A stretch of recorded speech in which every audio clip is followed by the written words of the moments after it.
July 2026, the day in the Indian democracy where the pressure groups have delivered on the ministerial accountability. But at the same time, when we are seeing the education minister submitting his resignation, there are valid questions to ask. Is this resignation going to be accepted?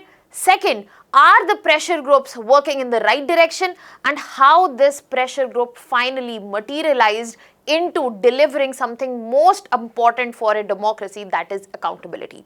Hello everyone, welcome to Vajiram and Ravi's Flash News. My name is Shubhangi Singh, and in today's session we are not just going to look into the news that the resignation has been given by the education minister. We have to move ahead and also recognize that what happens after the minister has submitted his resignation. And this is the time we also need to recognize the presence, the vibrancy of our democracy, where pressure groups, which we studied in NCRTs, are coming alive in real, showing us that how they can deliver on the ideals, on the fundamentals of our democracy. So let us start our conversation around the pressure groups first, because when we are looking at this scenario, this is the scenario that has been present in our country not just for 1-2 days but for last 35 days. When we are talking about last 35 days, amidst this, Sonam Wangchuk was on hunger strike for more than 25 days. 26th day he ended his fast. The students were on fast for more than 20 days. 20th July we saw a huge uproaring movement moving towards parliament and asking for the resignation. But the question here was not about the resignation. The question here was about that what exactly the government is doing in terms of the paper leaks we have been seeing, and the major trigger came after the leak of paper need. No matter what government said, the public sentiment and the ask of the pressure group that came up in the name of Cockroach Janata Party, they were very clear that the accountability comes into the picture only when the education ministers resign. Amidst this, the pressure group has delivered on certain good results from the government end as well. Government has announced fast-track court. The government has promised stringent, strict action and an amendment to the anti-leak paper bill as well. So this sums up the fact that yes, when we are talking about pressure groups which do not stand as a political party, they are the one who push, they are the one who agitate, they are the one who get together and bring the public opinion for the government if the government is not holding accountability. So this is where we have seen that the pressure groups have delivered in terms of political accountability. This time it has come in the name of Cockroach Janata Party, but this is not the first time that India is seeing this. India has previously seen multiple resignations where it was a mix of a pressure group, public pressure, or we are looking at judicial intervention or more. Be it VP Singh, be it Dayanidhi Maran. And when we are looking at Dayanidhi Maran, again the pressure group when we are talking about, it was the anti-corruption movement. I am talking about 2011. The Anna Hazare movement. This is where we have seen earlier results as well. Pawan Kumar Bansal, Ashwini Kumar and more names, but the newest one added as a result of pressure group is Dharmendra Pradhan here.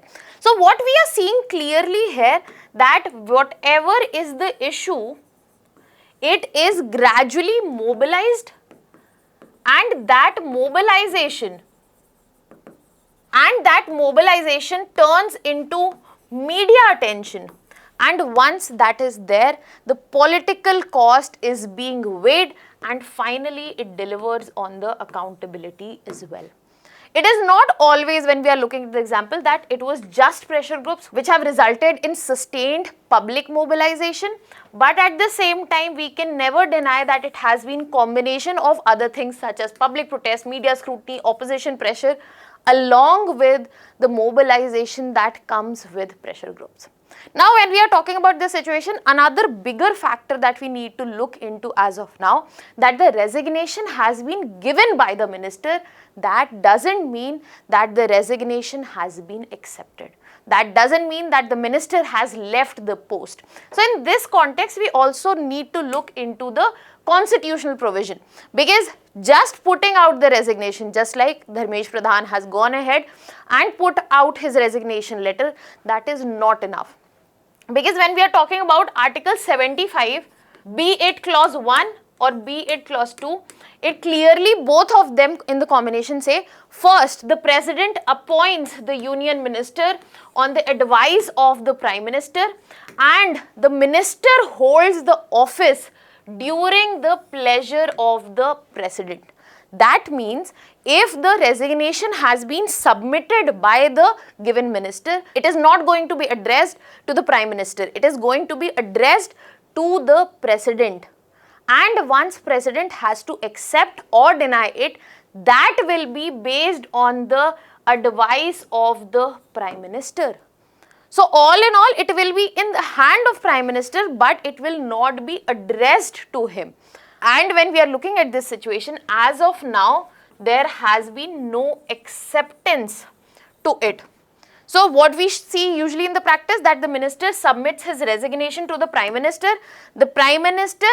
gives that resignation letter to the president, and then president formally accepts that resignation. Now in the similar context, let me give you an example. Lal Bahadur Shastri submitted his resignation to Jawaharlal Nehru after the railway incident back in 1965. First, Jawaharlal Nehru said, we do not accept your resignation. But few months later, again Lal Bahadur Shastri submitted his resignation, and that was when it was accepted by Jawaharlal Nehru. Now, when we are looking at the portfolio in the scenario of a resignation, it is temporarily given to some other minister, and later a proper minister is appointed for the given portfolio itself.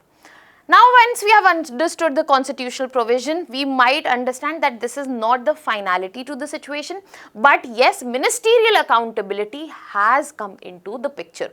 Now, this is when we would like to go back to the pressure group and understand a little better when we are looking at that why do pressure groups succeed sometimes, because this is not something we always see. It is again a combination of factors that result in success and failure as well. When we are looking at the combination for success, there are certain conditions which need to be present. For example, strong public participation, which was very evident, especially if we are looking at since 20th July. The on-ground movement, as I said, for the Cockroach Janata Party has been present for more than 35 days, but the real public participation started materializing in and around 20th July. Clear and focused demand. This is something CJP remained consistent in terms of, and when we are looking at media coverage, this is where digital means, this is where content creators, this is where we saw that independent journalists also delivered on that. And all of this actually brought the social legitimacy, the acceptance that was seen for this very cause. And when this cause was weighed in the political consequences, it was understood that it can bring consequences at the political level in the number of votes in the coming years. Furthermore, the demand was strengthened when the opposition parties also showed support. And in the end, all of this was cemented by institutional pressure as well. How the courts were responding to the things that were happening around and more. And all these conditions thankfully materialized for the pressure group CJP this very time, delivering on the result and actually bringing a big systematic problem to the foray. That how paper leaks have been not just taking lives, but they have a huge economic cost to the nation, to the people, and that must be addressed from the core. And the government is trying to work, at least government is trying to address this very same thing. And that is why this case matters so much.